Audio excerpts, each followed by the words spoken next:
Hey, do you know what to do in case of emergency? Well, it's a good thing you're watching this video because that's what we're talking about next on this day in the year of APing dangerously.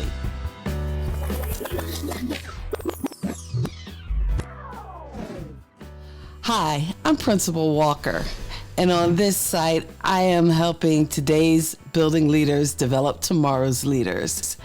And the one thing I wanted to talk about is something that people usually don't talk about, but that is necessary to every school, and that is the black box.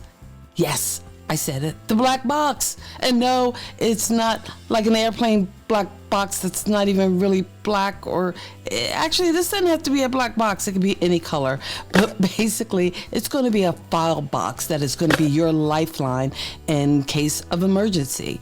And what are we talking about when we say emergencies? Well, that could be anything from a natural disaster, an active shooter event. Unfortunately, in our schools today, these are things that could happen. So what we don't want to happen is leave our school, evacuate, and not have a system or a process in place so that we can reunite parents and students. So again, with this video, I'm hoping none of this stuff is stuff you have to use, but it is stuff that you need to have. So I'm just going to break down a few of the things that are in our black box and talk a little bit about them. Now, as a disclaimer, every state has different requirements for what you need to have. And I've linked in the description a checklist from some of the state websites from their Department of Public Instruction on different items and different things you need to be mindful of to have on hand. If 2020 has taught us anything, it is to be prepared for everything. So this is just a few examples of some things that you might need. But if your district doesn't have a plan, hopefully this guide will get you started in the right direction. In the links, I've linked some checklists from different states that have pretty easy to follow checklists. Now, a lot of it you can't possibly carry in a file box, but you might even have a extra book bag that is prepared just in case of emergencies. Because the point is, you need something portable so that you can travel with it in case you have to wind up at a different location. Number one, the first thing you need to have is just a small first aid kit. It doesn't have to be a major first aid kit. The nurse might even have her own first aid kit, but just a small first aid kit that you can get at any local drugstore or possibly Walmart or Target. Just something simple. Number two is office supplies. Oh, come on, you're in education. Sure, you got office supplies. You got tons of them, but there are a few you probably want to have on hand, like Post-it notes, pens, pencils, even labels.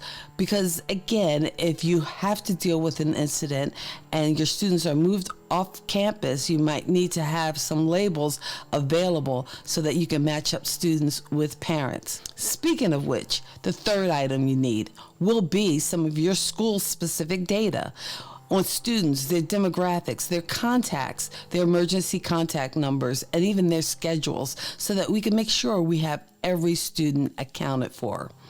Now, there are some other things too that are school specific that you should keep in this box, like students who have emergency health plans and also aerial photos and floor maps of your buildings.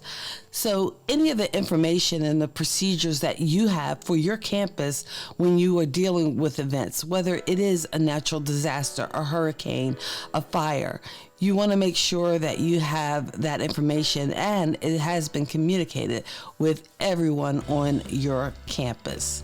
In the description, I've linked checklists from different states, and hopefully that'll help you with a starting point, as well as you should look into your own state's checklist and what their emergency critical response kit should include. Thanks for hanging out for this video, and I hope you take the steps to make sure that that's one thing that is in place.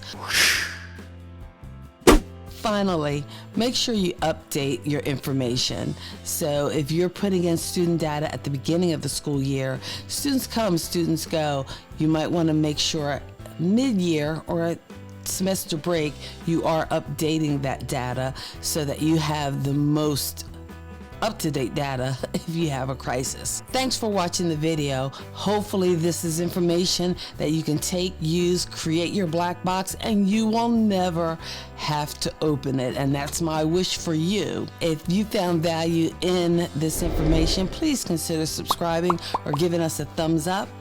Also, if you are a school leader, tell me what items that I didn't include on this list that you have in your black box in the description, because who knows, it could be something essential that we need to be throwing in there. So I want to make sure I have it. So help me out, help other leaders out too. We will see you in the next video.